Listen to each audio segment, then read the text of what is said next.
Hello everyone. In today's video I will be showing you how to learn anything fast. So without any further ado, let's get into the video. 1. Focus better by using crutches. We all tend to learn passively if we are doing anything new. Sometimes when I'm practicing the guitar, I wind up watching TV or something else. However, our brains are able to pick things up far more quickly when we give what we're learning our entire attention. As a result, I've discovered a few different crutches, or hacks, that have been really useful in assisting me in maintaining my attention on the material I'm supposed to be studying. The 5-minute rule is the first. The 5-minute rule suggests that if we want to achieve something but are having trouble starting, we should focus on it for just 5 minutes. Then we're free to end after 5 minutes. If we don't want to, we don't have to go on. But more often than not, I discover that once I get started, I truly want to keep going. The issue was only just beginning. My phone is the second crutch I found to be handy. I know it sounds easy, but these days we are so reliant on our phones that by putting them down or leaving them in the kitchen, we may eliminate a major source of distraction and force ourselves to concentrate without interruption. And it's really useful if we can put anything else we find particularly distracting as far away from our desk as we can, such as iPads, TVs, or other interesting electronics. 2. Recognize your weak points. Medical school, I was not very strong in a few subjects. Like neuroscience, I would have no idea what Guillain-Barré syndrome is if you had asked me. Even yet, I had no idea how it related to the field of neurology. Therefore, tip number 4 is to identify our weak points and then concentrate on drills to strengthen them. I was aware that if I wanted to study effectively for my examinations, I should probably concentrate on the material I don't know all that well. I would constantly ask myself the following questions to determine my weakest subject, and, consequently, what I should be studying. What subject would I be least excited about if the exam were tomorrow? This was incredibly helpful to me because it's very tempting to stick to what we already know while we're learning or studying anything. Even when we already know that material, it can be incredibly tempting to start at page 1 when studying for an exam. It's tempting to stick to playing the tunes we already know when learning the guitar. But learning only really occurs when we're working to overcome our deficiencies and the difficulty level is high enough. When something is too simple, we won't learn anything. Therefore, if we really want to concentrate on those areas, we may maximize our learning and learn more quickly. Basically, we need to identify the weak points and utilize drills to strengthen them as soon as feasible. 3. Obtain consistently strong feedback. One of those words that can instantly make you anxious is feedback. Especially when we're just getting started and unsure of our own talents. Any kind of criticism or constructive criticism can be a serious blow to our ego.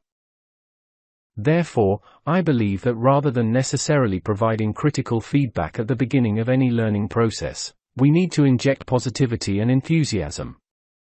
But if we do decide to shift gears and begin taking our learning extremely seriously, we should refrain from focusing on the positive feedback and instead concentrate on the critical and constructive criticism, so we can figure out what we need to do in order to get well. Again, this demonstrates how beneficial it is to have a coach for various things. Everything at the gym has become better for me ever since I hired a personal trainer, including the size of my biceps and my progress toward becoming a Gymshark athlete.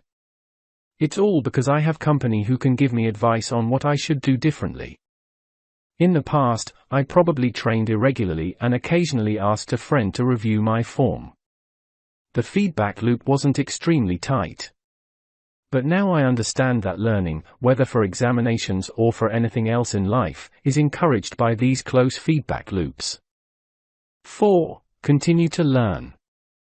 We truly want to attempt something new when we're learning it, with greater detail than is actually necessary. And the concept behind this is to always inquire as to why something functions in a certain way. For instance, the majority of being a doctor simply entails adhering to a detailed set of standards for everything we do. Some medical professionals believe that as long as they can memorize these rules, they are performing their duties effectively.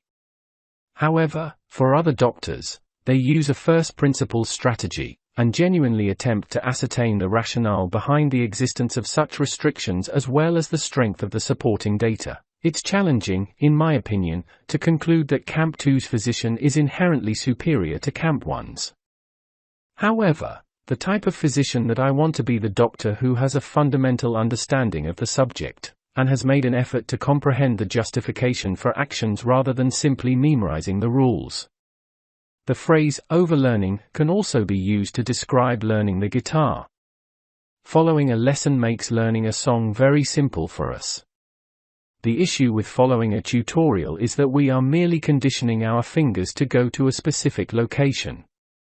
However, if we grasp music theory, we not only know where to place our fingers, but also know why we are doing it.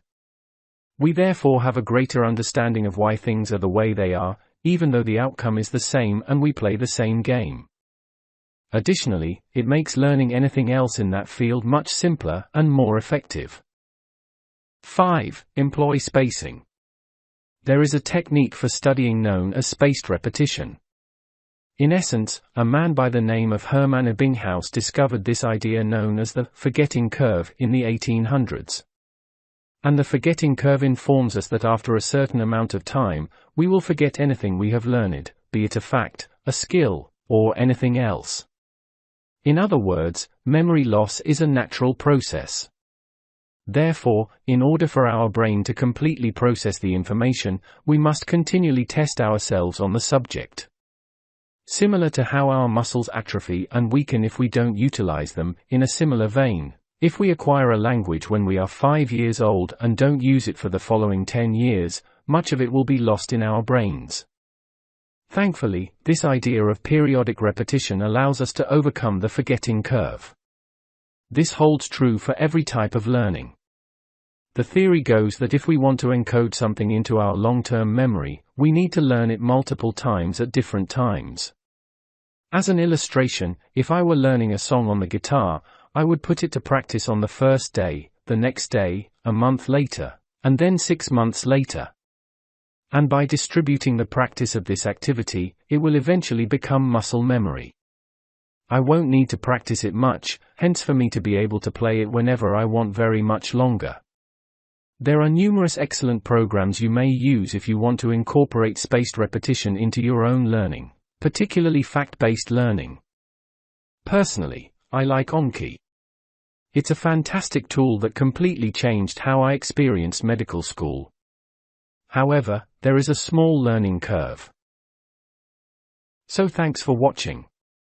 And if you are new, please make sure you subscribe and turn on post notifications just so every time I upload you won't miss anything.